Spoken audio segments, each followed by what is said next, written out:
Good afternoon, good morning to all, depending on where you are. On behalf of Dr. María del Carmen Calle, Executive Secretary of the Horas Conu, a warm welcome for this third webinar organized by the Latin American Association of Pediatrics, ALAPE, and the Andean Health Organization, Hipólito Unanue Agreement, in a joint effort to work on issues of priority and interest to all. Today, we present the webinar entitled Street and Working Children. There is no accurate universal figure of the number of street and homeless children worldwide. Accurate data are difficult to obtain, as these children are often outside the state and are not monitored. Research conducted by the United Nations Educational, Scientific, and Cultural Organization, UNESCO, in 2016 estimated that there were around 150 million street children worldwide. The United Nations Committee on the Rights of the Child defines homeless children as children who rely on the street to live and/or work, either alone, with friends, or with their family, and also defines them as a broad population of children who have strong connections to public spaces and for whom the street plays a crucial role in their day-to-day life and identity. This broad population includes children who periodically, but not always, live and/or work on the street, and those who do not live or work on the street, but who regularly accompany their peers, siblings, or family on the street. There are numerous problems and human rights violations the street and homeless children face, including child trafficking, violence and exploitation, recruitment for war and conflicts, discrimination, and lack of basic rights to have access to health services, education, adequate living conditions, and food.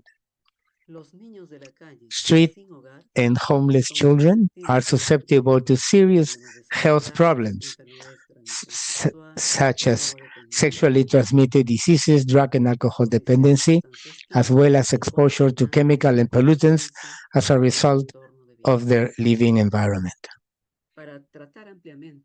To face numerous barriers, we have two outstanding speakers. We have Dr. Shanti Raman, consultant pediatrician with subspecialty in community child health, epidemiology, and public health.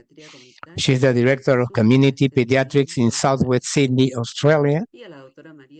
And Dr. María Camila Pinzón Segura is a social health researcher, Dr. Laureate in public health from the National University of Colombia.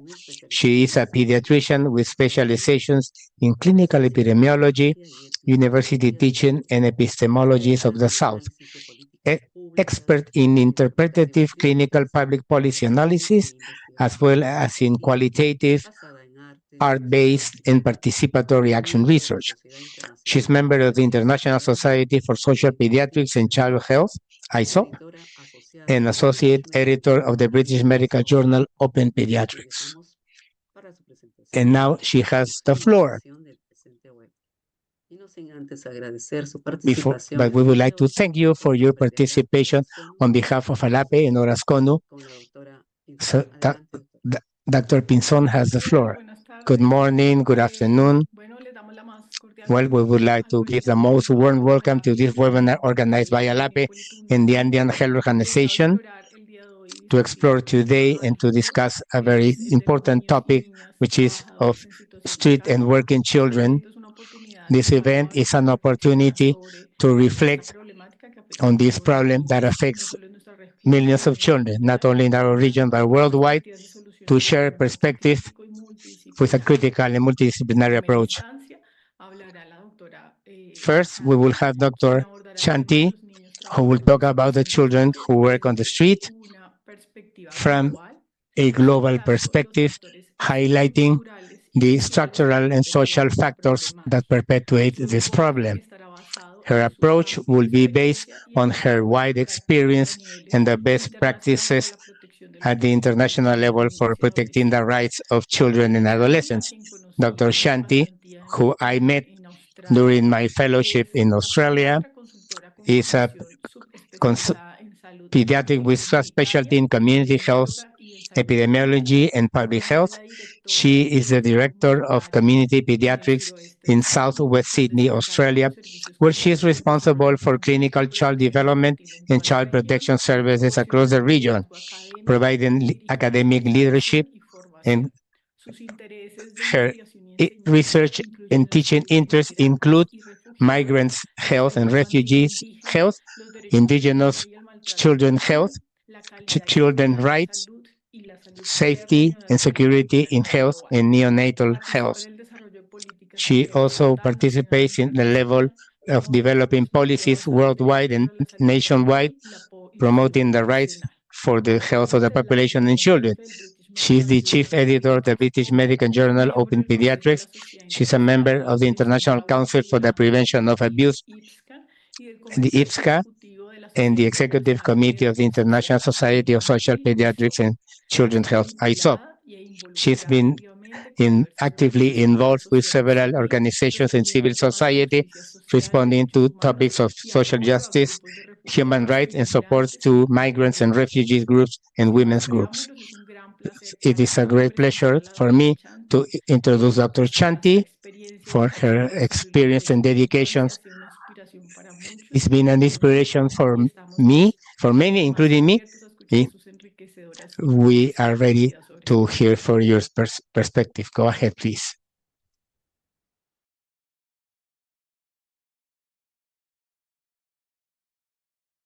Yes,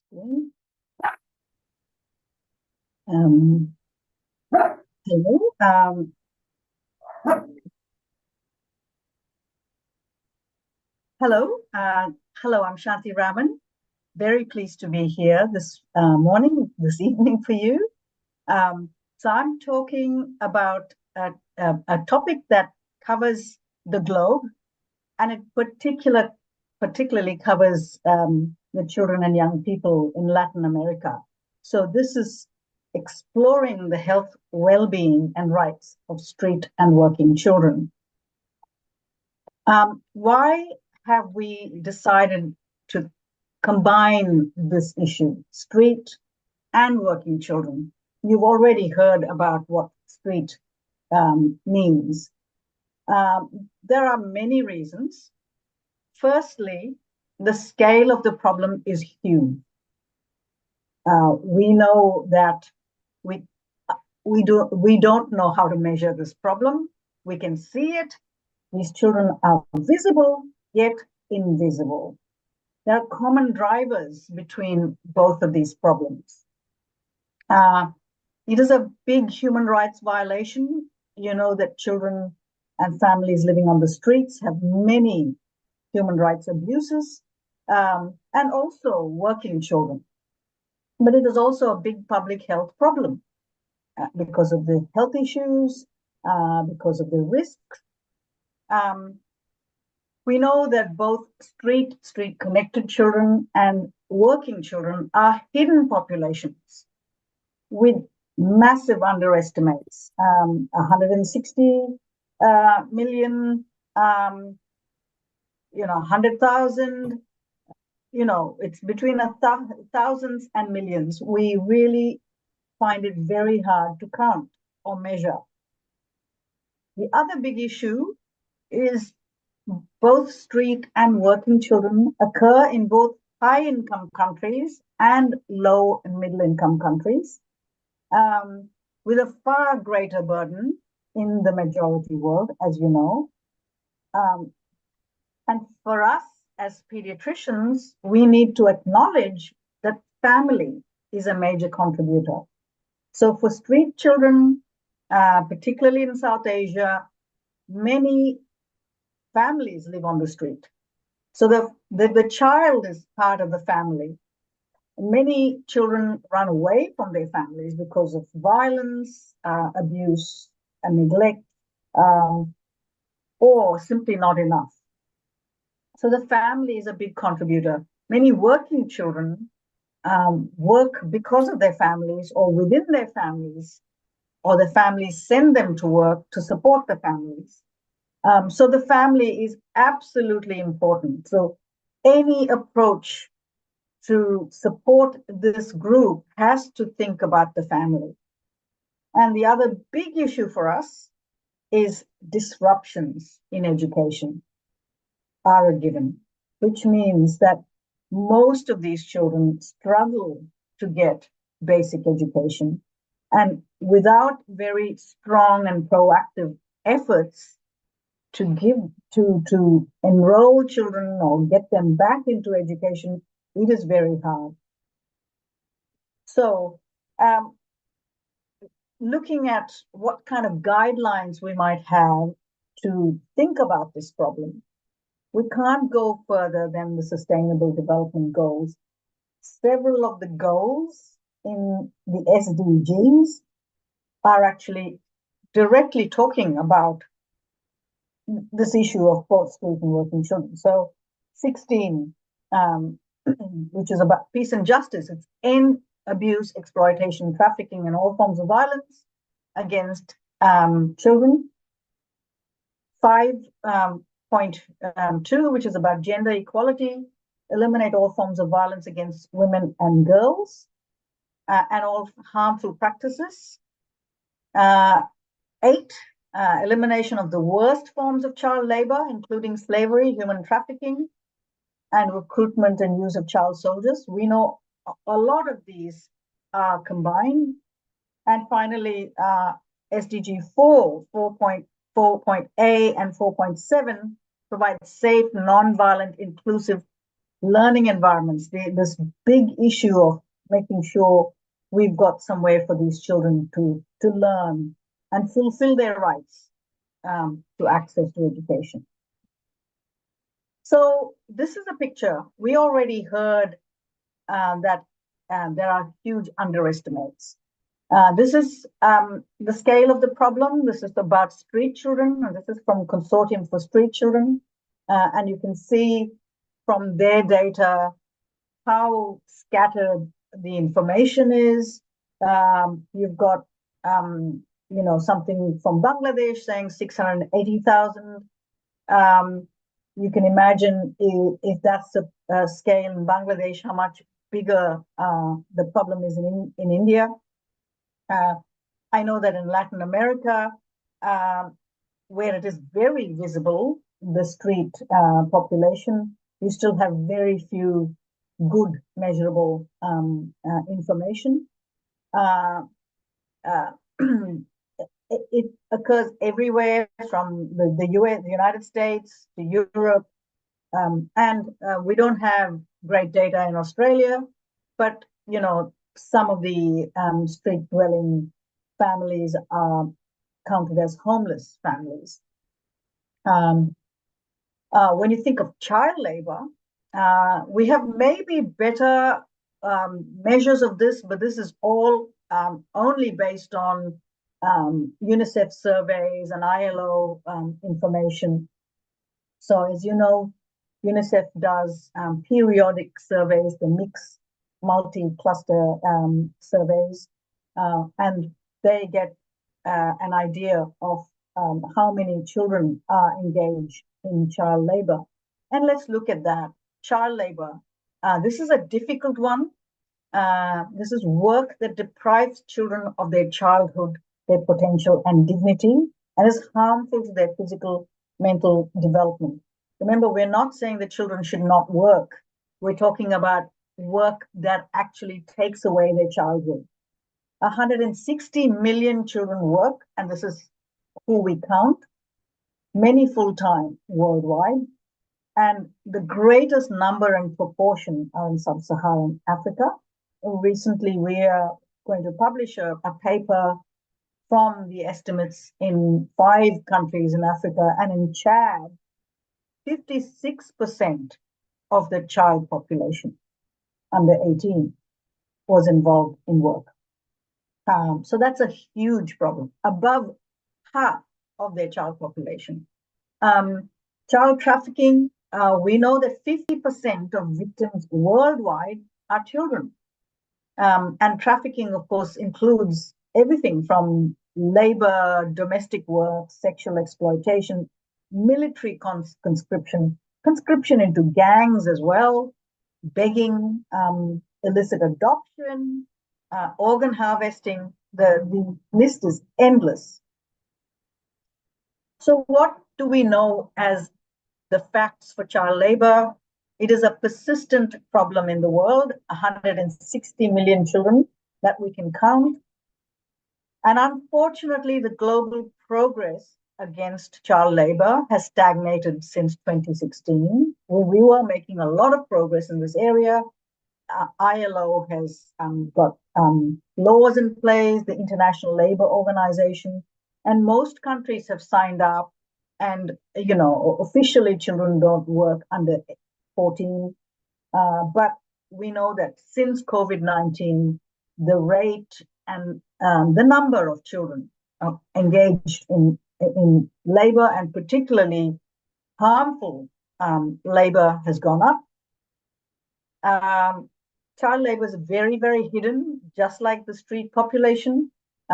It's much more common in rural areas, and agriculture is a major form of labor, and often this occurs within families, so you don't see it, you don't count it.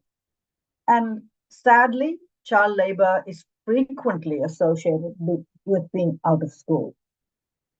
So this is a snapshot of those in India, 10 million children. This is certainly, almost certainly, an underestimate. And you can see that according to the 2011 census, you know, more boys than girls. Many of the girls are hidden because they're working in domestic labor. But you can see that children are doing everything. Cotton grazing, they're making these little firecrackers, they're making little cigarettes, or BDs they're called. They're making matchboxes. They're working in the tea gardens. They're working in very destructive industries like mining. They're doing all sorts of things, and we see them out there begging and performing in public in India. I'm not going to speak a lot about this, but I would just want to bring to all of you the issue of violence affecting children. We know that both street and working children suffer all forms of violence, between family violence, physical violence, exposure to sexual abuse and exploitation. And when we did some work on violence affecting children, we looked at all the different parameters that violence against children actually influences. And we know there are short, medium, and long-term effects of violence against children. Everything from maternal child health, early death, to adolescent pregnancy, STIs, and then, of course, injuries. So there's a whole spectrum. Let's talk specifically now about what we know. This is based on published data. We looked at the health status of street children. This is a systematic review. What we found in this review of 108 papers, you can see Latin America is present, is evident there. 30 papers from Latin America, 31 from Africa, 30 from Asia. So a good spread. Boys were much more visible. Almost 100% of samples contain boys, and of course these are samples you can measure. And there were structural factors, including poverty, family conflict, violence, running away from institutions. Nutrition growth problems were obvious, infectious diseases, STIs, sexual and reproductive health concerns. Also, early pregnancy problems. unintentional injuries, violence, I've mentioned, mental health concerns. Interestingly, substance use was the most common topic discussed in all of these presentations, in these papers. And of course, healthcare access was limited. This is a bit of a sample of the research. I'll move to health status of working children.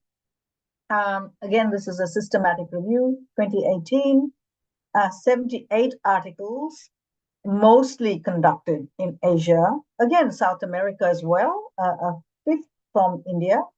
The nutritional outcomes are generally poor nutrition, lots of injuries, lots of harmful exposures. So you can see there's a lot of similarities.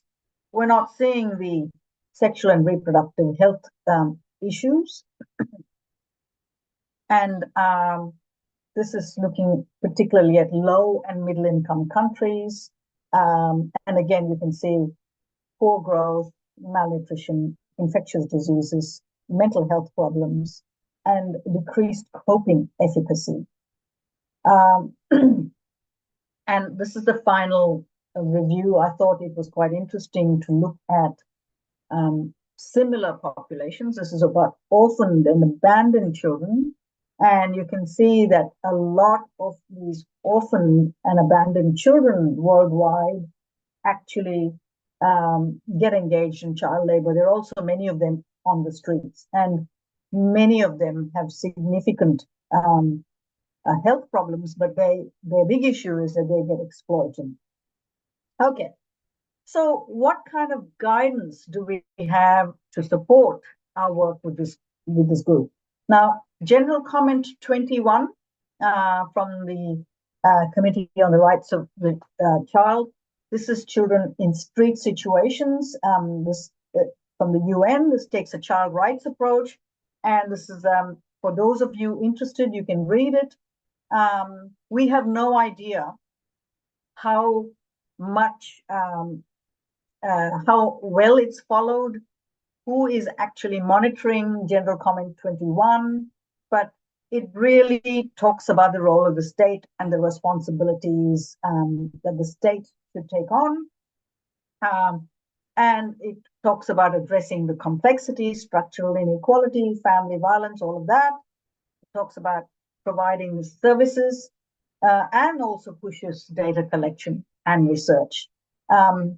In terms of what guidance we have for working children, the ILO and UNICEF jointly work and bring out a state of child labor every few years. And they also provide constant guidance on legislative support and what state actors should do. But all of this is voluntary, and no one can monitor, and no one can really take countries or nation states to task over this. So why did we form this group? We, from ISOP, the International Society for Social Pediatrics and Child Health, we formed a working group to combat, or to at least explore, the issues of street and working children, because our very dear colleague in India, Dr. Rajiv Seth, who runs a small NGO working with this population, he was then the president of ISPCAN, which is the International Society for Prevention of Child Abuse and Neglect, and he wanted to leave something like a legacy. So we formed a committee to explore this issue, and we took the opportunity of going to the IPA meeting, International Pediatric Association Congress, in 2023, last year, just being held in India. And we got a whole day just discussing street and working children. And we came out with a declaration, a bit premature perhaps, but we are very proud of this declaration. A declaration on optimizing the health, well-being, and rights of street and working children. And we said, we call for urgent action for street and working children and their families, to improve conditions for street and working children and their families, and ensure that children and their families do not turn to their streets for survival. There's a big battle, of course, between activists and advocates who work with this population, whether they're street children or working children, saying we should not be on the side of banning and getting rid of all of this. We should be on the side of promoting children's well-being, and we should ensure that, we make things better for these children. So we can debate this. I won't go through all of this because it's very wordy, but I just want to speak to you about this session that we had. It was the most empowering session for us. Within that day's workshop, we had a session called Voices of Hope and Resilience, where we got young people who were former street dwelling, and including one who was still street dwelling with the family, to talk about their experiences. And this, we're going to publish 2 of these children's voices in our BMJ Pediatrics Open special collection. And it was a really fabulous session. These young people spoke in Hindi, and we had translation. You can see that young man there, he's actually lost one eye.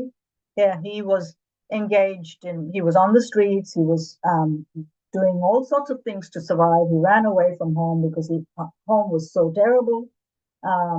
He got engaged in, substance use.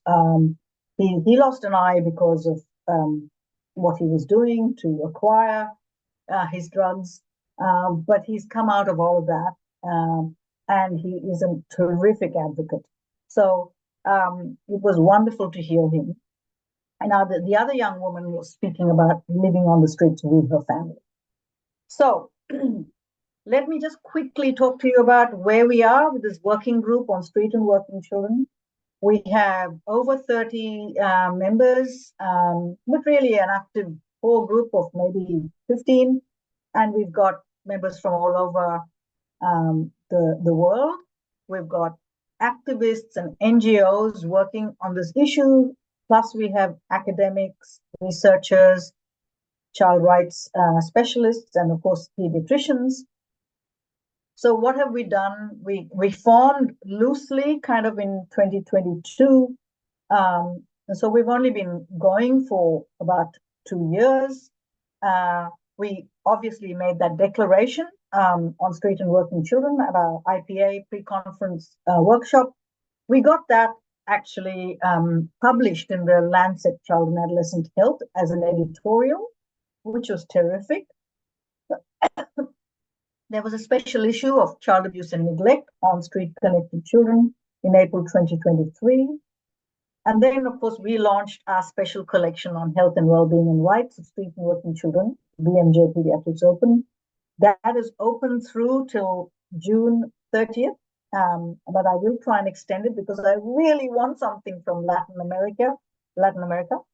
What we've tried to do in this working group is try to establish the current literature on efforts to address street and working children.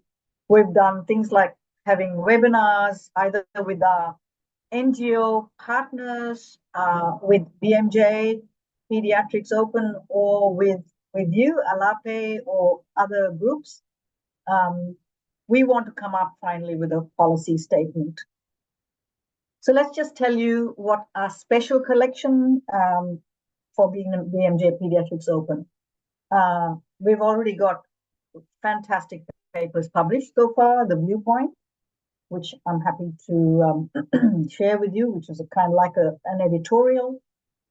We have a fabulous paper from UNICEF, Eliminating Child Labor, What Needs to be Done, in terms of original research, children in street situations, access to help, from the the Street World Cup in 2022, a really terrific paper, which was asking both the young people who had come to the Street World Cup, as well as the agencies that worked with these street children, what the access issues were for health. And then we have a review from Jordan Greenbaum from ISPGHAN, which is looking at what healthcare professionals need to do to identify and support children at risk of labor exploitation and trafficking. And another terrific paper from our group, which is looking at digital microbanking as a health protection intervention. So those are the published papers. These are the papers to be published. The scoping review, which I'm involved with, I have to tell you, this is a big labor of love. We have looked at all the literature on access to healthcare and rights of children in street situations and working children from 2000 onwards. And I have to say, we looked very broadly, although Latin American children were counted in those previous reviews you saw about health status. When it came to healthcare access, there was not a single paper that we found. So a lot of missing children in this review, but I think it's a good review. We are also going to publish this other paper, which is on the prevalence and correlates of child labor in 5 African countries, based on the multiple indicator cluster survey number 6. We've got a very interesting viewpoint from an NGO in India, which is looking at child labor through a child rights lens. Instead of just banning child labor, we really need to be thinking of supporting children. We have a paper coming from the Child in Need Institute from India, which runs a fantastic integrated health and education program for street and working children. We've got a review on the respiratory health of street children, and another paper that I'm helping from Rajiv Seth from India, mobile health van as an intervention to provide clinical support and pathways to care. And finally, we've also got a viewpoint on General Comment 21. The Young Voices section, which is something we're very proud of in BMJ Pediatrics Open, is we've got 2 papers already in that, which is those two of the children who spoke at our symposium last year, really moving pieces from these 2 young people, but we're looking for a few more as well. So we are going to have at least 4, if not 5, pieces from young people from their lived experience, telling us what they would like adults to do. So I'm sorry, I'm talking for too long. This is my closing. What role for all of you in ALAPE? So I think that it's simple, very simple. Firstly, recognize that this group are a significantly vulnerable population in Latin America. We know that there are big numbers there, but we also know they're hidden. Respond to the violence against street and working children in your own clinical settings, whether you're in Peru, Argentina, or Colombia. Advocate for proactive pathways to health, education, and care and protection for these children in your patch. From that systematic review we've done on healthcare access, unless there are proactive pathways for these children, these kids just don't get any care at all. Healthcare I'm talking about. So it actually has to be an outreach approach for these kids. We really need some innovative research that documents, not just documents the health needs, we know about the health needs, but interventions that work and gives voice to street and working children. And we really want to push that. And that final point is we'd like to publish some papers from Latin America in our special collection. So thank you very much. I'm going to stop it there and open to everyone else.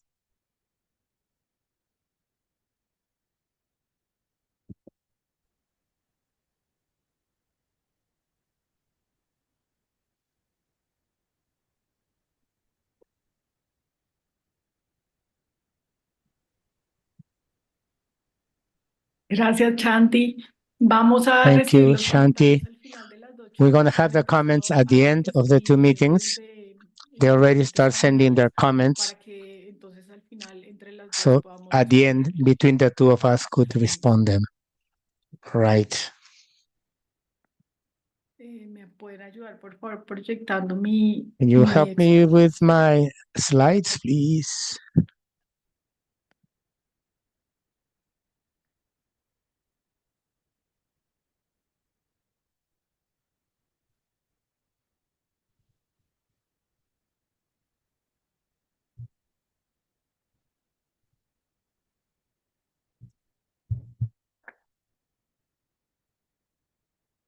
Listo.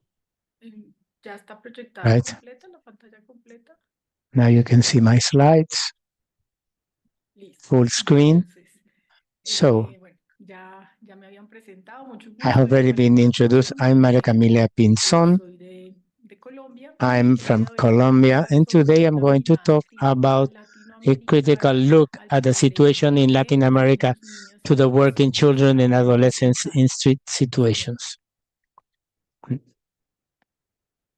Para entender plenamente To la fully situación understand the de niños situation trabajadores of en situación de child calle en América laborers Latina, living in the streets es in Latin clave America, adoptar una it is perspectiva crucial to adopt crítica a critical que desentrañe perspective las raíces that históricas y unravels the estructurales de historical la and inequidad structural y roots of exclusión. inequality Para and concluir con exclusion. dicho cognitivo es Achieving fundamental this entender requires que hay dos understanding enfoques al two menos que complementary aportan approaches valiosas that offer perspectivas para valuable analizar esta perspective for situación. analyzing the Mi situation. postura como My investigadora position as a crítica social critical Latin latinoamericana American social researcher va más por la aligns determinación with the social social necesaria. determination Es of un health, enfoque, una an teoría approach originada en Latinoamérica originating in que Latin postula una America, comprensión más allowing profunda us de to cómo el gain a deeper colonialismo, understanding el of how capitalism, heteropatriarcado, el colonialismo heteropatriarchy, and perpetuó la colonialism perpetuate sostenibilidad y conditions of desarrollo de inequality estos niños y directly adolescentes. affecting these children De and manera muy adolescents. general, hago el In paralelo general, con el modelo this is a determinante parallel social de la with the salud, un poco más social popular a nivel health global, determinant model expuesto, publicado por la Organización Mundial published de la by Salud, the World en Health el cual, Organization, si bien where although trascienden un poco esa mirada it unicausal que goes teníamos beyond to anteriormente, that enfocados look, en factores focusing socioeconómicos on y culturales, socioeconomic and por ejemplo, cultural enfatizando factors, la influencia de la for example, pobreza, la educación emphasizing y la the influence of discriminación poverty, en entornos education, and físicos y discrimination, sociales, the considerando la physical calidad del environment, ambiente, considering the la quality seguridad of del entorno, household, espacios safety verdes, of el the transporte security público of the y surroundings, sociales, public transportation, and essential acceso a los services, servicios de salud, the en los que access to incluso health empiezan también a services, trascender un where poco we start to a see lo que vendría a ser como estructural what de will be infraestructura y se enfocan también en lo que es structural calidad and y focuses on accesibilidad the incluso quality cultural y and lingüística. Sin cultural and embargo, aquí ya linguistic empezamos a ver access. diferencias And en here el we modelo start to see a teórico. difference in the sense La noción de that sujeto the es notion of situada en los subject grupos is somewhat vulnerables, as pequeños vulnerable espacios, group otro cambio un that poco we're going to cultural. see. Y It has a finalmente, different look. en And los determinantes finally, sociales de la in salud, the social brinda un determinants of poco de health, apoyo it social has en a redes social redes comunitarias, historic apoyo de espacios context en el in fortalecimiento de social redes de networks, apoyo como la promoting familia y strengthening of organismos support comunitarios. networks such as family En and community contraposición tenemos organizations. la teoría de Against this, we determinismo have the social en salud y hago health énfasis en esta social opción determination precisamente theory, porque esta teoría busca because this theory analizar y profundizar es en los tries to procesos, analyze the teniendo processes, muy en cuenta que van a considering examinar las that they're conjeturas going to sociohistóricas examine de la marginalización from y la the explotación de marginalization ciertos and grupos, exploitation en donde va a of jugar those un papel groups where importante there el is a colonialismo, significant el role of neoliberalismo y el colonialism, heteropatriarcado. neoliberalism, Sus and intervenciones buscan heteropatriarchy. promover cambios Their interventions estructurales que try si to bien promote los structural determinantes sociales changes, de la salud and también all those hablan social de health de determinants factores micro, talk meso about y macro, micro and meso, hablan también de lo and they estructural. also speak about Aquí, digamos, structural. en la teoría de Here we determinación see social in social latinoamericana, Latin American, hablamos perfecto, hablamos de la we talk necesidad about de the need redistribuir to do a riqueza y redistribution poder, of wealth and hablamos power. de soberanía We talk alimentaria, de about una educación food pública safe gratuita y de security, salud universal. free En la que education, and esa universal participación health. In the comunitaria y case of empoderamiento, empowering and estamos hablando de community que participation, we talk aquí about fomentamos la here we participación promote activa de active actores. Eso genera un participation cambio un poco of en la teoría un stakeholders. poco más de grupos vulnerables. Aquí Here estamos hablando de we are grupos talking about históricamente historically vulnerabilizados o marginalized, vulnerable groups marginalizados en la or toma de marginalized decisiones y en la in decision-making and implementation of public policies. And finally, health as a human right. Although the social health determinants also have an approach in terms of rights, here there's an important emphasis that all action should take to equity and to break the structural barriers that lead to socioeconomic inequality. Next slide. So, starting with the first big look, we find colonialism and racism. The difference between colonization and coloniality lies in that while colonization was an historical process of territorial and political domination, coloniality persists as a logic of power and social hierarchies, constituting social and economic structures perpetuating inequality and exploitation. In most Latin American and Caribbean countries, coloniality permeates reality today, marginalizing indigenous and Afro-descendant populations, shaping deeply unequal societies. The difference between colonization and coloniality it's important to highlight that there's some Latin American authors like Quijano that exposes coloniality of power, a concept referring to a cultural and social logic that perpetuates domination long after the colony's independence. Here we find that there is a racial classification and a Eurocentric culture imposition, creating hierarchies that are still current today. This discrimination disproportionately affects indigenous and Afro-descendant children who are overrepresented amongst street children and working children. On the other hand, another Latin American author, Walter Mignolo, also a theorist of the modernity coloniality group, highlights how the coloniality of knowledge imposes a worldwide that marginalizes local knowledge and practices, exacerbating exclusion. These marginalizations affects not only the identity and culture of communities, but also the ancestral traits often learned from childhood in Latin America. These traits, fundamental for the transmission of traditional knowledge and skills, are devalued and displaced by practices and knowledge considered more modern and superior. As a result, for children on the street and who work, we find that indigenous and Afro-descendant children lose not only their cultural heritage, but also economic development opportunity based on this ancestral knowledge. Among other examples of the region, we find that in Guatemala, many children from the indigenous peoples are forced to work on the streets, shining shoes or selling gums and flowers in traffic lights, especially in areas such as Guatemala City, Quiché, and the lack of government programs to support these families and strengthen an education that dialogues with their worldviews contributes to the situation, perpetuating the poverty and social exclusion of these children. In Ecuador, the incidence of child labor is significantly higher among the indigenous population, with 26% of children aged 5 to 14 working, compared to 5% in the mestizo population. In areas such as Cotopaxi, Bolivar, and Chimborazo, child labor reaches around 20%, exacerbated by poverty and lack of access to education.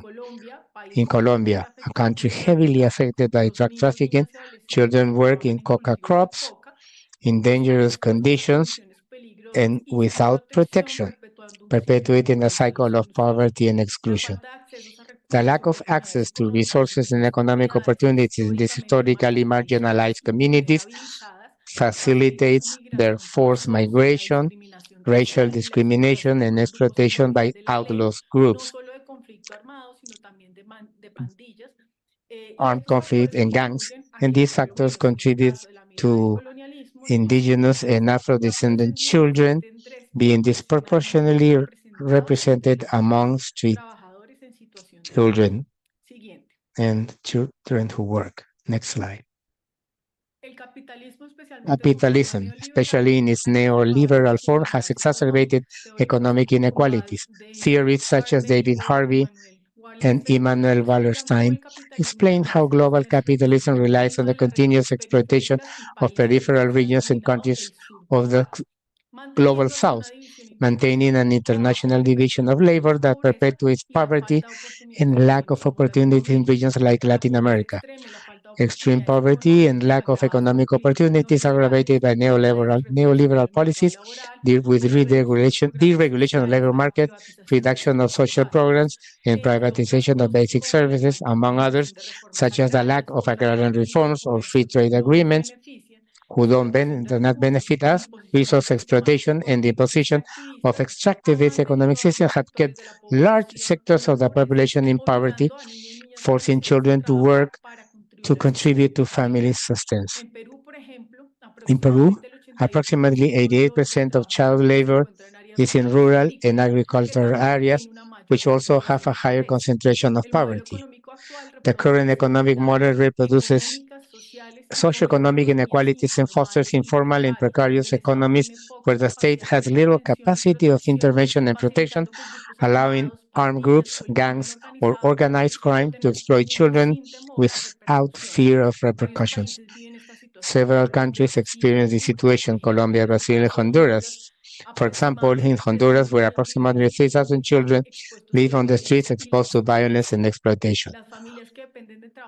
Families that rely on informal and precarious work do not have access to labor benefits or social security, increasing their economic vulnerability and the need for children to work. Among others, in informal trades such as windshield cleaners and street vendors, trapping them in cycles of poverty that are difficult to break due to lack of educational and job opportunities. We have internal and external migration motivated by violence and economic crisis, also aggravating the situation with migrant children facing discrimination and the need to work on the streets to survive. Next. From the heteropatriarchy, Maria Lugones, another Latin American author, developed the concept of gender coloniality, highlighting how colonization imposes a gender system that subordinated indigenous and Afro-descendant women. This system remains a tool for oppression today, perpetuating a power structure that marginalizes non-white women. Girls on the street face a high risk of sexual exploitation and gender violence, reflecting the oppression of heteropatriarchy. Rita Segato, another author from our region, argues that violence against women and girls is a manifestation of patriarchal and colonial power relations that still persist. Heteropatriarchy contributes to structural violence by perpetuating gender roles that marginalize women, children, girls, and adolescents. Not by chance is child labor more common among boys than girls at all ages. And when one looks in detail, discriminated by sex, it is more common to find girls as victims of sexual exploitation and boys in violent activities or drug trafficking. This dynamic is reinforced by cultural norms that evaluate the lives and rights of children, especially those who do not fit traditional masculine expectations. The humanitarian crisis in Venezuela and other regions has increased migration, leaving children extremely vulnerable to sexual exploitation and other forms of violence, especially in border areas like Colombia, Venezuela, or tourist areas like Cartagena. The lack of documentation and institutional support, along with corruption and insufficient governmental and non-governmental interventions, aggravates their vulnerability. The tourism industry and human trafficking networks exploit poverty and lack of regulation, treating children as commodities in a cycle of abuse, reinforced by heteropatriarchal norms that evaluate girls and women, allowing sexual exploitation to be tolerated and normalized. The situation is further aggravated by inequalities perpetuated by colonialism and capitalism, which marginalize indigenous and Afro-descendant communities and foster informal and criminal economies. Next slide. While in the global north, anguish can come from the possibility of choosing between different alternatives, in the global south, anguish is constant and constitutive of our subjectivities.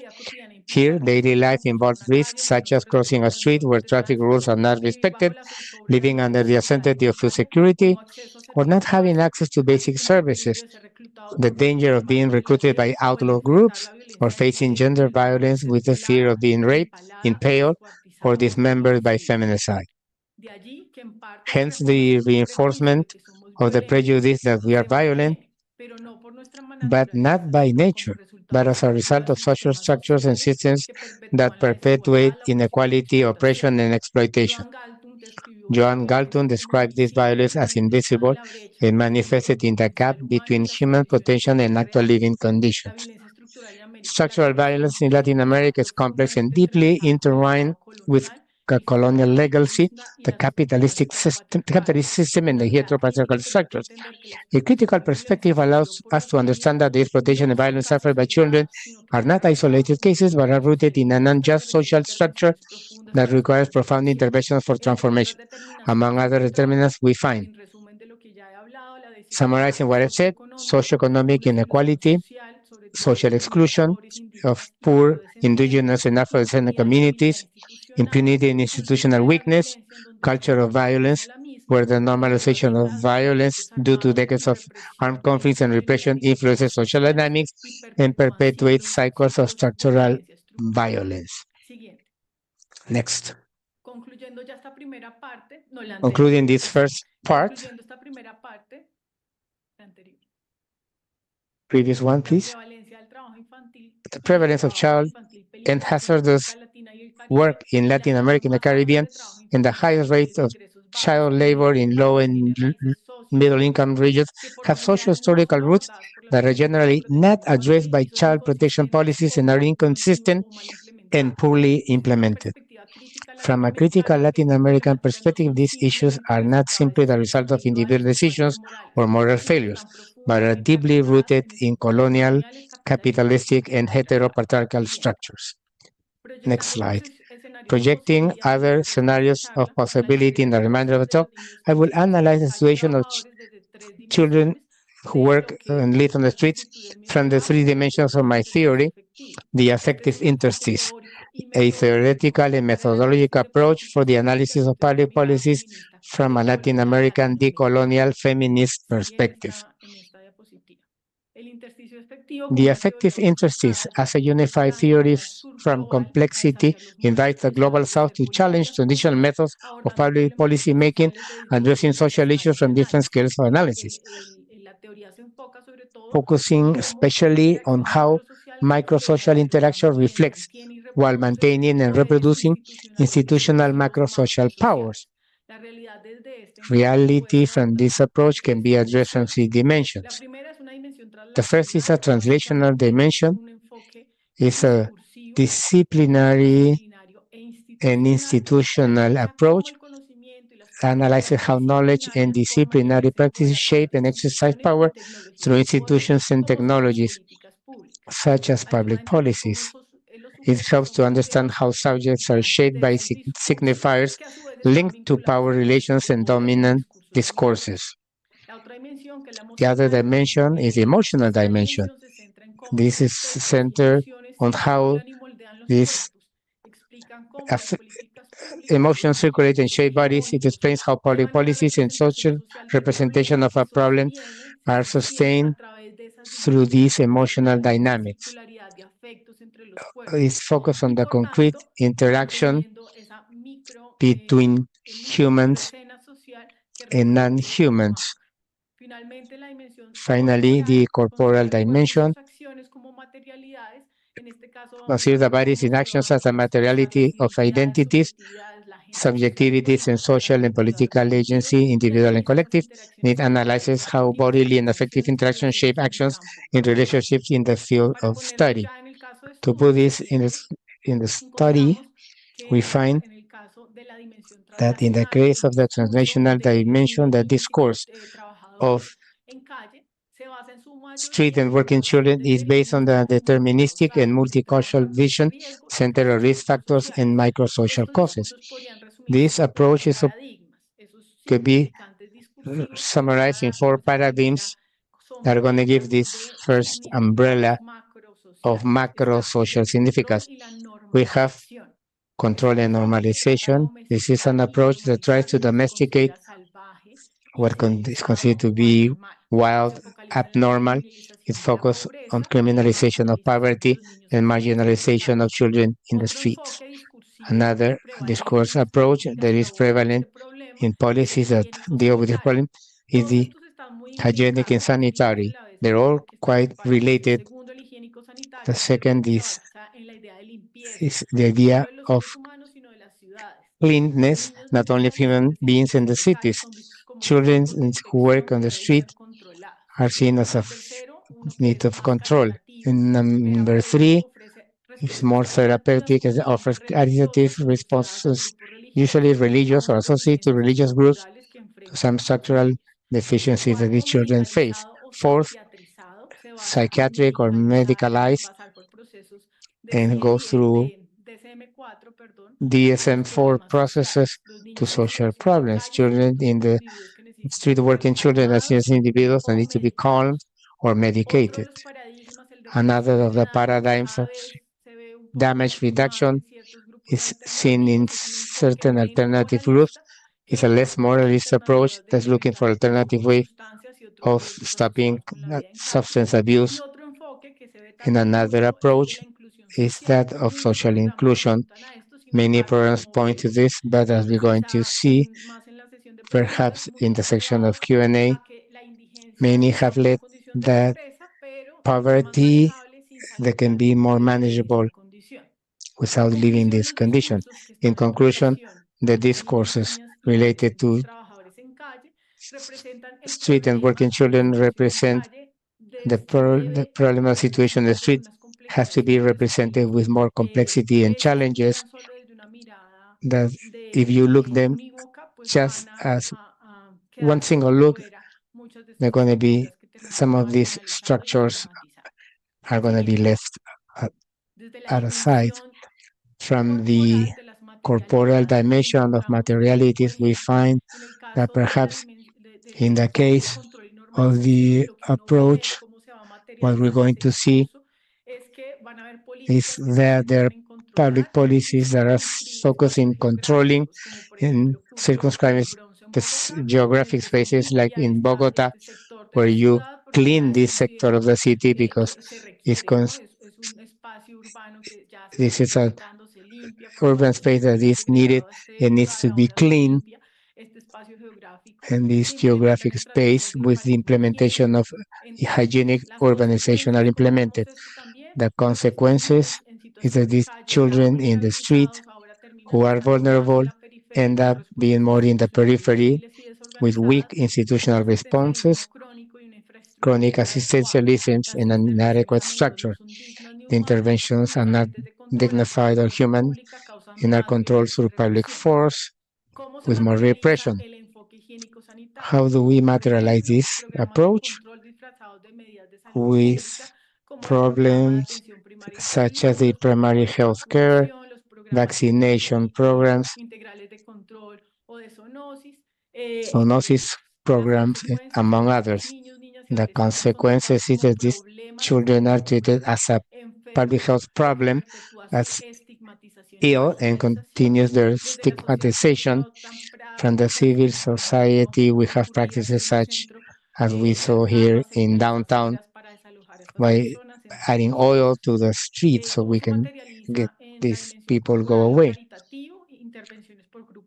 Interventions by religious groups, well-intended citizens that offer help. These interventions promote assistantialism. This type of intervention tends to make poverty chronic because it doesn't addresses the root causes. ¿Cómo se materializa en la dimensión corporal lo medicalizado o psiquiatrizado? Se administran medicamentos para problemas de fondo social y se use intervenciones que medications buscan and calmar a los niños en situación use interventions to try to calm children in the street, with consequences that many times are deleterious. This is el caso, perdón. Y el de inclusión social proporciona and acceso a social educación, inclusion salud y to oportunidades provide económicas, access to education and aunque economic se refiere a las opportunities. condiciones de And all vida, this may también improve their puede llevar living a la condition. integración It parcial can also o lead to a partial superficial. integration, En sometimes general, superficial. la dimensión In general, corporal the materializa el corporal discurso dimension del que materializes ya discourse vimos of the translacional dimension that we saw before, the a través translational, de la objetivación de through estos the niños. Los niños en situación de making calle children as an trabajadores object. son considerados como problemas a And they ser are considered as an gestionados y issue that needs to controlados. be Se managed and implementan controlled. políticas que priorizan la Policies limpieza are implemented social to y la prioritize social normalización, cleanness tratando and a estos niños como normalization, elementos treating these perturbadores del children orden as urbano. La perturbating infraestructura elements como albergues temporales y programas de with temporary rehabilitación buscan shelters and limpiar y rehabilitation recuperar a that estos niños para que se ajusten a las try to normas recover and sociales clean these children hegemónicas. so they can follow Los the sujetos no son hegemonic como tal social sujetos, rules. más bien pasan They a are una not subjects, denominación de they víctimas become pasivas as de sus passive circunstancias con una victims capacidad of their limitada para circumstances with a incidir en sus limited propias capacity vidas. to influence Esta in their own representación lives. refuerza su This estigmatización y representation criminalización de increases estos their sujetos pertenecientes stigmatization and o pertenecientes. criminalization. Siguiente. Finalmente, la dimensión emocional. Finally, the emotional dimension. Porque esto realmente fue más como un This is just estudio in general terms. experiencial. It was more Las emociones by generadas con estas reference studies. representaciones y The estas emotions generated by this materializaciones representation incluyen sobre todo include miedo y rechazo por fear parte de la and sociedad rejection hacia by los niños en society situación de towards calle. street Las campañas children. mediáticas a menudo Media refuerzan estos campaigns often sentimientos, reinforce these presentando a los niños feelings, como amenazas presenting para la children as seguridad threats to pública, public y esto safety, legitima el uso de and this fuerza y de intervenciones legitimizes the use of coercitivas, force and coercive perpetuando nuevamente el interventions, ciclo de exclusión y perpetuating the cycle of marginalización. exclusion and Bajo la marginalization. representación hegemónica presentada, Under this los niños y hegemonic adolescentes representation, trabajadores son frecuentemente working vistos como children are víctimas frequently pasivas, seen lo que as genera passive sentimientos victims también de and lástima y de generates paternalismo. feelings of Esta visión también paternalism puede conducir a la and pity, and criminalización this y la may lead to estigmatización. criminalization and Siguiente. stigmatization. Esta la vamos a dejar para la sesión de preguntas This siguiente. is we're gonna leave this for a Q&A. Y con la intención de hacer Finally, and with circular the posibles intention of cambios circulating paralizantes, less termino mi paralyzing emotions, intervención I compartiendo conclude dos my ejemplos intervention by casos briefly sharing que two podrían cases estar dialogando that de might forma be manera engaging with problema de alternative los niños approaches en to addressing situación the de issue of calle street working trabajadores. children. El primero de ellos, siguiente, First one es el caso del is movimiento the case latinoamericano of y the del Latin Caribe de American niñas, and niños y Caribbean movement adolescentes of trabajadores. working Esta children and organización adolescents. ofrece un ejemplo This muy organization poderoso de offers a cómo la powerful representación example y las of políticas how pueden transformarse para representation and promover policy can be justicia y transformed to equidad. promote justice and Entre algunos equity. de sus ejercicios y proyectos, los Among the molacnas, exercise project conocidos por Molacnas, las as they siglas, are called se by dedican a the defender los derechos acronym, laborales de los niños, dedicated niñas to y defending the adolescentes labor trabajadores rights of working children and latinoamericanos, adolescents in Latin America and the incluyendo Caribbean. Their organizaciones work includes sindicales y estudiantiles, organizing realización child de talleres unions, educativos, conducting promoción de buenas educational prácticas workshops, que and defienden promoting y public protegen sus policies derechos. that respect Este and movimiento protect the desafía las rights narrativas tradicionales que ven el trabajo infantil of working exclusivamente como explotación, children. This movement promoviendo un challenges cambio traditional en el narratives that view enfoque que child labor reconoce la exclusively as vida a y los protection, derechos de estos niños. instead proposing an ¿Qué approach that realidades se recognizes the podrían agency and estar rights of children. constituyendo o materializando a partir de este nuevo discurso?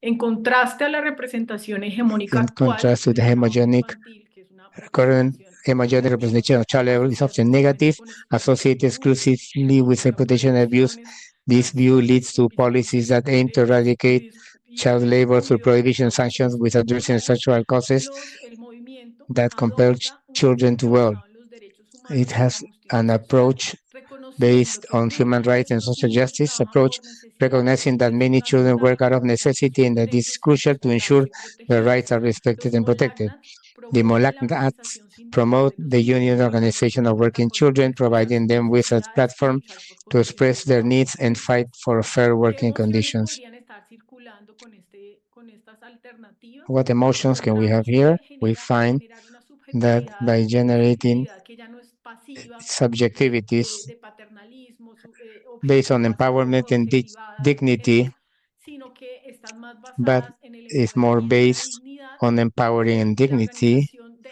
subjetividades y de by sujetos colectivos como los organizing sindicatos y la such participación as en talleres unions and the educativos, participation of asemejan el education desarrollo workshops de otro tipo de subjetividades results in colectivas another de type of agencia y de collective control. development in Esto terms of fomenta emociones education. de orgullo, This fosters resiliencia, porque emotions los of niños se pride ven and a sí mismos resilience no como as víctimas, children see sino como themselves actores activos not de una as lucha victims por but sus as active derechos. agents in their El fight for siguiente y their rights. último caso, The next and the la final case evacuación de uno de los artículos one of the articles that we hope that's going to be published in the special edition of the British, where El Parche or the patch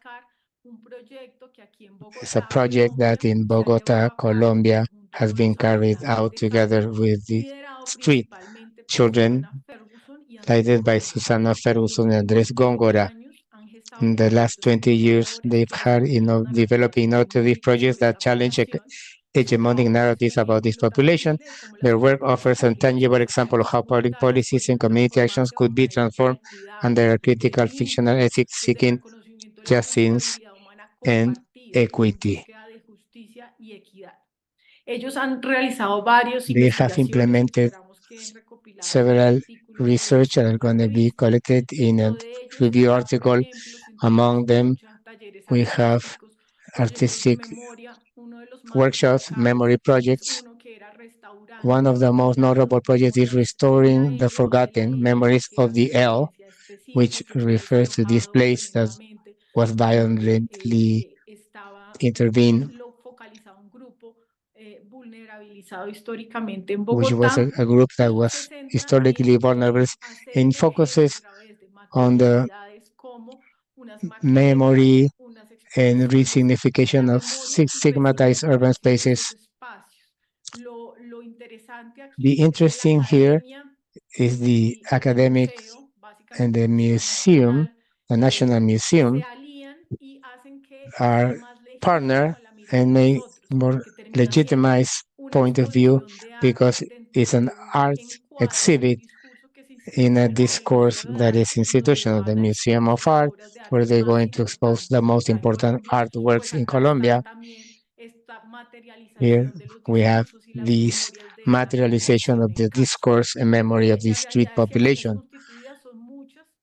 There are many actions, especially in terms of reducing damage and community empowerment. They work directly with the community, with promoting alternative methodologies, integrating art and memory as healing tools and resilience.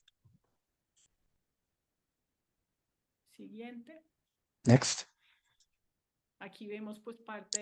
Here we see part of the exhibit done in the National Museum and also in the same place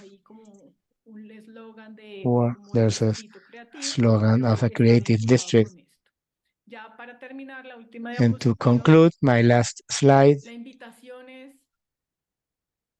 the invitation to understand the problems of street working children in Latin America. It is essential to adopt a critical approach that considers how colonialism, capitalism, and heteropatriarchy have shaped and perpetuate these realities.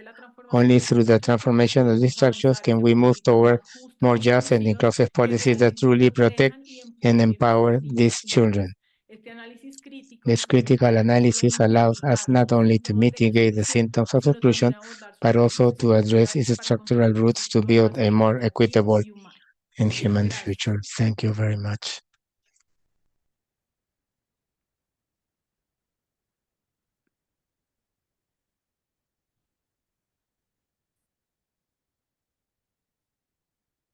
Ahora nos vamos con la sesión de preguntas que nos Now han we go estado to the llegando. Q&A session.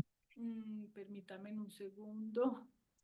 Tenemos en primera medida, Firstly, tenemos preguntas directamente we para have questions for Shanti. Dice, ante el incremento de la With the orfandad increase of producto de la orphans due to the pandemic of the ¿qué COVID-19, efectos se ven o se what esperan effects para are la being seen or problemática de expected niños, niñas y for the problem of personas en situación de calle? children who are work on the street?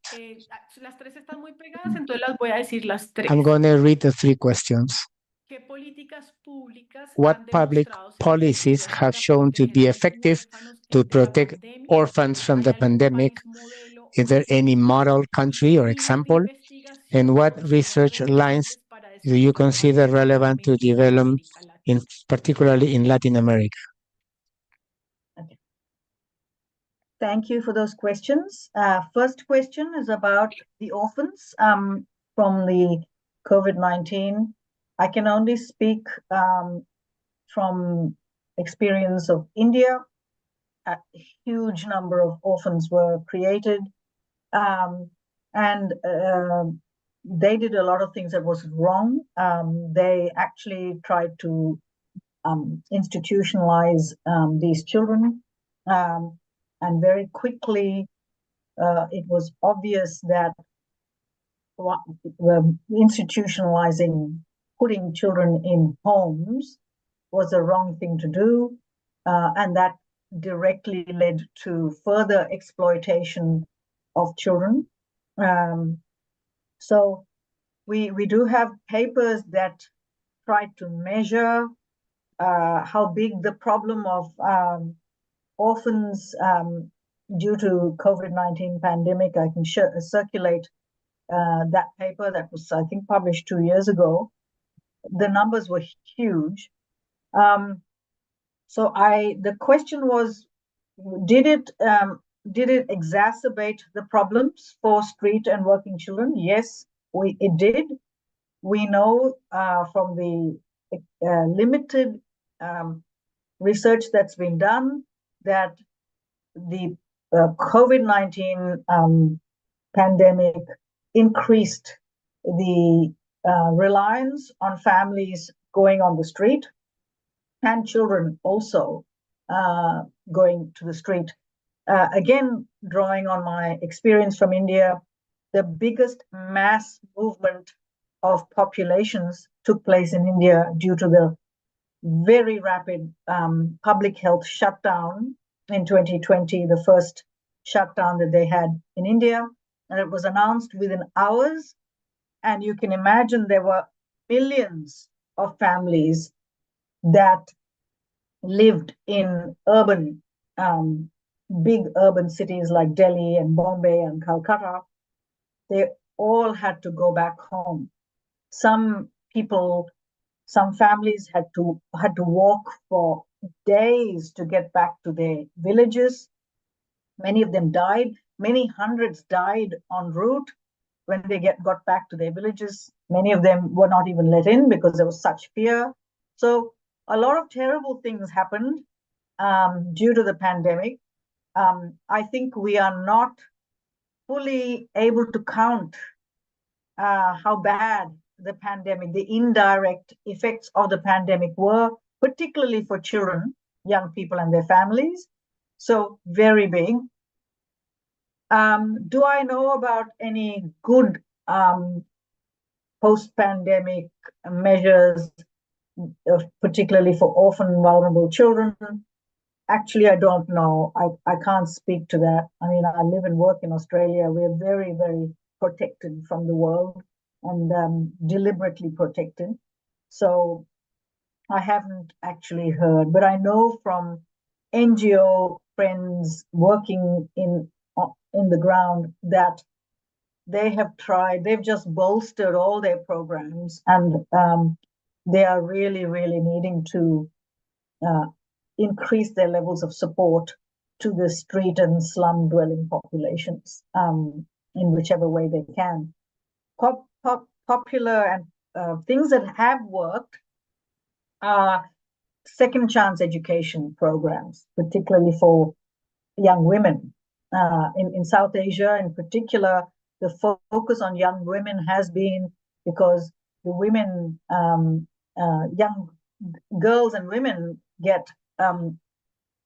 do not get sent off for education. They get incorporated into family work. And because they're not sent off to education, early marriage is a big problem, early pregnancy is a big problem, and violence, of course, related to all of that. So providing opportunities for second chance education informally, that's been very, very popular. We're also exploring, the mobile health vans as a particular intervention, not because, just providing some antibiotics is going to make a difference, but because it is actually a potential for linking up these street populations to other services, and there's a potential for health education. So we've found at least in places like India, that these mobile health vans that were originally used for village and hard to reach populations are actually doing very well in the urban, very crowded urban settings, because they provide a pathway to, to care, and they can use the workers who work out of those NGOs can actually link young people to health services if they need hospitals. So one of the big things that I wanted to say, taking from what Maria Camila was presenting, is that these young people actually have agency. And we have found from our scoping review that they just need pathways and the support of an adult who will help them navigate. And many of them will find their own way to optimum health care. So I think pathways, providing proactive pathways for these kids, really, really important.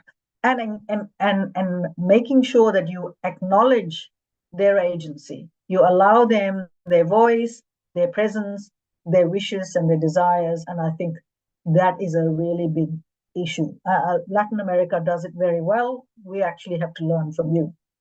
The last question was, what kind of research partnerships can we think about? Look, we are really very keen. This is from ESOP, is the International Society for Social Pediatrics and Child Health. We're really keen to partner up with you. We do have this idea of kind of mentoring, not because we need to mentor you in any way, but because the whole issue of the hegemony of English is a big issue in health literature. The fact that, if you're publishing in your own language, none of that comes to the English language press. And whatever we think about it, English is the lingua franca of the world at the moment. And anyone who wants to get their message out finds that they have to do it in English. So we are very, very keen to partner up. I was writing down everything you said, Maria Camila, and even the ways that you express yourself are so beautiful and so different.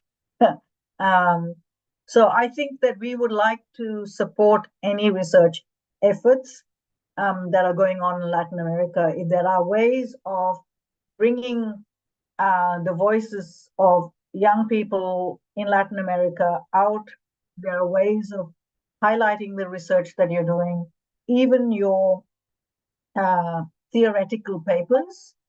If we can find a way of interpreting them and translating them and putting them out in English, we would love to do that. ESOP as an organization will support, and so will this BMJ Pediatrics Open collection, which is about street and working children. We have other collections as well. We're also having a fantastic collection on climate crisis and its impact on child health, and that is another another area of very big need for our future population. So in any way we can partner up with you, we are willing. We just need to make it happen.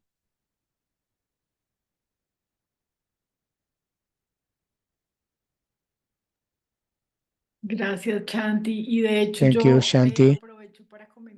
I will take the opportunity to comment that following the initiative of the editorial committee from Shanti, there is a space called Voices, and in the journal we're going to publish narratives and stories written by boys, girls, and adolescents. This is a narrative between 500 and 600 words, needs to be translated into English, but we provide that support. I know that in Latin America we have a lot of social research. In case you're interested that the voice of boys, girls, and adolescents be published, they are the authors, and they have the space. that I think that is unique, because to be a journal that is in the hegemonic classic of medicine, that opens that opportunity for ownership. The legitimate ownership of children is unique, and that needs to be highlighted. Finally, there are other questions. Before thanking those of you who are connected, we have people from the Ministry of Health, of academic and social organizations, and public and private institutions from Argentina, Belize, Bolivia, Chile, Colombia, Cuba, Ecuador, Spain, US, Guatemala, Mexico, Nicaragua, Paraguay, Panama, Peru, Dominican Republic, Uruguay, Venezuela, and El Salvador. Thank you very much. There are 2 or 3 questions that are for me, and 2 or 3 to finish that we could answer together. So the questions directed specifically to me are these 3. Child work has systemic roots. What will be the priorities in our region to start the necessary change? From the health sector, what concrete interventions can be carried out? And are there any significant experiences of alternative options to institutionalization of boys, girls, and adolescents who work on the street? Well, from a critical Latin American look, I think that once again highlighting how these socio-historical structures are present, we will have to look to ways where there is a reduction of that inequality, socioeconomic inequity, with policies that look for wealth redistribution. I think the transference program is difficult, but has some lights and shades. But in general, to expand these programs, such as a successful case of this family banking in Brazil. But I think that making sure that it reaches those families who have been more historically affected and accompanied with health and empowering programs as a place to do participative action research, that could be an adequate option. And we have the strengthening of public health. I will also believe that community participation and deliberative democracy is a subject that can be approached from the community, from the academic. So there are several perspectives going to a more critical look. I think that we need to review many economic policies. There are many neoliberal policies from the 70s that exacerbate inequality and poverty in our region. We also have development models as another topic. This development issue needs to be considered because many development programs prioritize earnings for certain countries, rejecting, like in the case of agriculture, with a less extractivist logic, the agrarian reforms. From the academic, which is my strength, we can decolonize knowledge, considering ancestral knowledge that we can rescue in Latin America with this knowledge and practices. What else? Well, the Molacnat experience, I found other movements, but are not that frequent. There's another called Mantoc, which is from Peru. It's more associated to a Christian group, but also is looking to protect the rights of working children. But in Africa and in India, there are other 2 groups that are very similar that we consider like Molacna. So provide more space and place to the voices of people who are the policy is directed to is also a good pathway. Bueno, yo creería que de manera general esto, Well, in creería general, yo that's que my answer. But I desde will la also academia y desde la believe that from the que siempre hay universities and the muchas brechas, institutions that there are no many se gaps. dialoga mucho, sería interesante There's not much dialogue. It would be se perhaps tuvieran más en interesting cuenta to enfoques have decoloniales de more análisis y de hecho this de políticas analysis públicas. of public policies.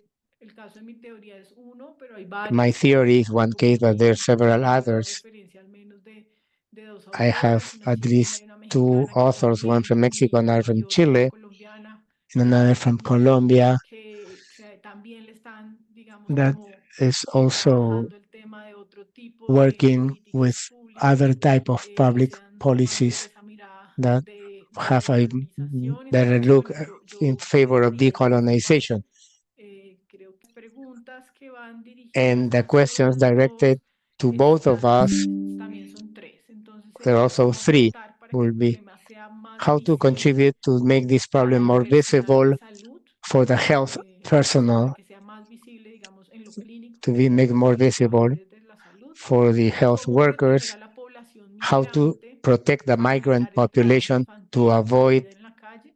Y street working finalmente, si children, la and explotación finally, laboral if infantil es funcional al childhood modelo socioeconómico y al discurso working hegemónico, exploitation, cómo romper el how círculo can we cultura, break this económico y circle social con with género. culture, economic, and Esto más o menos social? quedó I think this has already been respondido. responded. Serían los dos primeros y creo que Will el be the segundo first two va dirigido questions. más a Chanti, And the que es second experta is en more to you, migración. Chanti, that Cómo you're an proteger a expert la in población migration, migrante how to para evitar protect el the trabajo migrant population infantil to y la avoid vida en la calle. street working children. Yeah. So yeah, that's a big question. First of all, I think we have to, as pediatricians, as advocates, we have to tackle our own governments. We have to make sure that our governments are not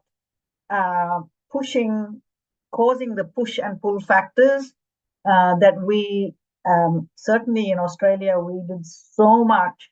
It hasn't been a win, but we did so much to stop children being locked up, to change the refugee policy.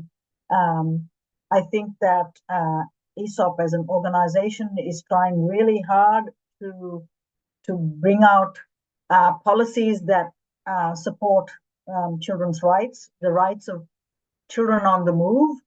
We know this is a very, very big population. How the US deals with these migrant children is a huge problem, and we are very scared about what will happen if Trump comes into power. So how do we tackle it? The big thing for us is to really push advocacy and activism on behalf of our professional groups. We cannot underestimate how powerful doctors are, pediatricians are in terms of, our public standing. So we should use our voices to say we need to change the way we deal with these populations.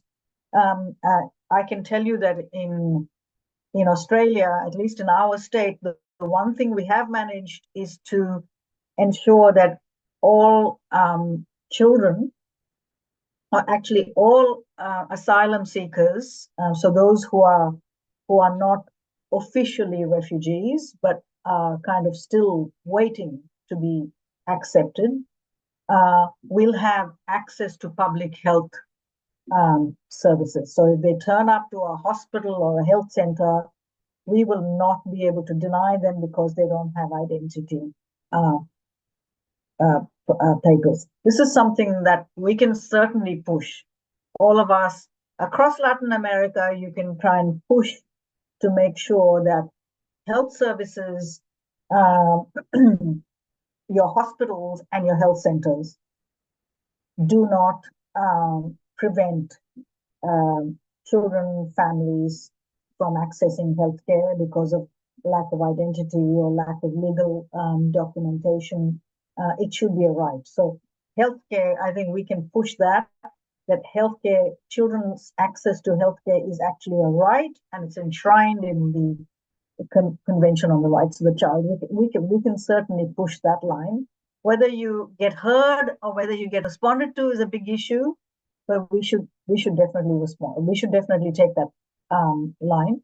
The other thing is, when you look at the literature, there's a lot written in the development literature, social sciences. Lots of anthropologists and sociologists have talked about this issue, and not a lot written in the health literature about these kids. So I think that we need to make it more visible. Yes, the question was, how do we make this more visible? How do we make this issue? I think they are actually, these children are very visible. I'm sure in Latin America, you're seeing them on the street. We're seeing these gangs. We know what is happening as a consequence of gang activity, but they're so visible, yet they're invisible. They're invisible in terms of counting and measuring and working out what interventions will work for them, because it is difficult. The intersectionality is a complex issue, but I think that one way of making it visible is having these kind of webinars or seminars. Have it at a hospital. Next time you have grand rounds or a seminar in the hospital, make sure you kind of include a section on this. Also, it is very powerful to hear from the children themselves. And Maria Camila is right. There are lots of working children's groups that are very powerful. They don't ever come into health. They should, because they're doing terrific work. We should hear from them. So invite them into your seminars in the hospital, perhaps, or in the universities, because I think it would be really good to give them a voice and to hear from them, because they will tell you things that you might not expect to hear. So from young people, we heard in India that they wanted pregnancy care to be a big part of the support afforded to street dwellers. And this is not something we would even have thought of, because we don't want them to be pregnant, right? But it's a big issue, very big issue. So I think, thank you very much for these very, very interesting questions. There are no easy answers.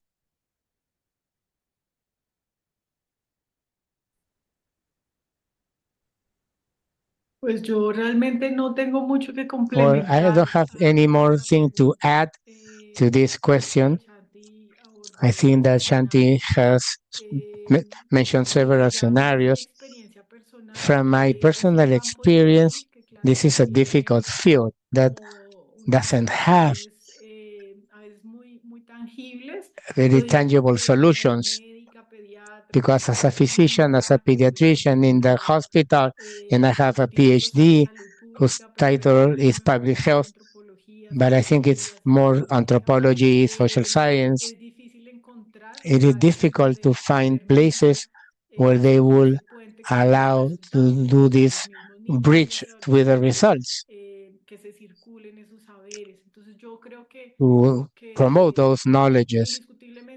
So for me, the word would be transdisciplinarity, which is this concept that talks about go beyond the interdisciplinary or multidisciplinary, but including those profane knowledges, those experiences.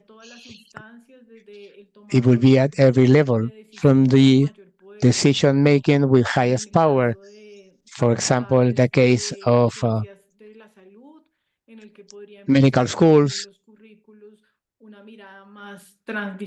a first transdisciplinary look where this knowledge from experience of people with the information, they're going to talk about their experience through the health system as patients or as caregivers. That could be an alternative.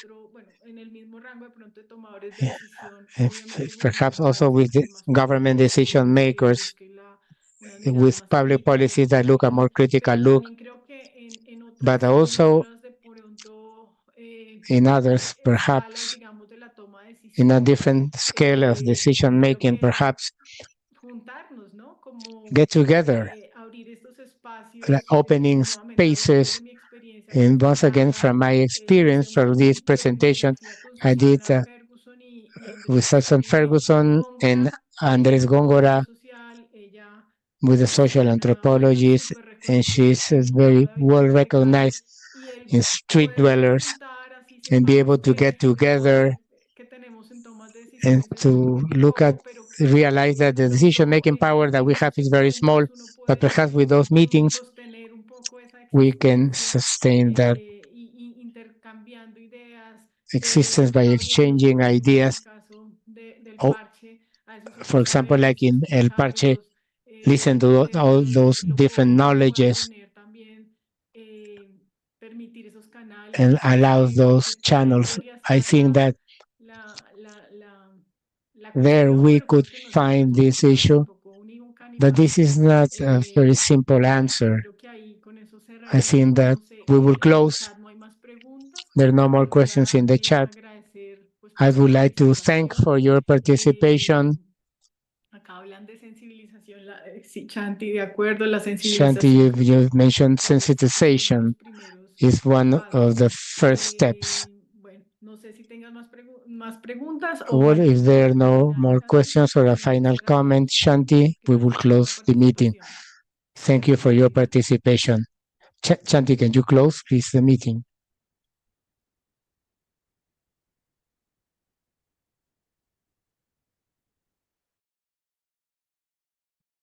Muchas gracias y hasta luego.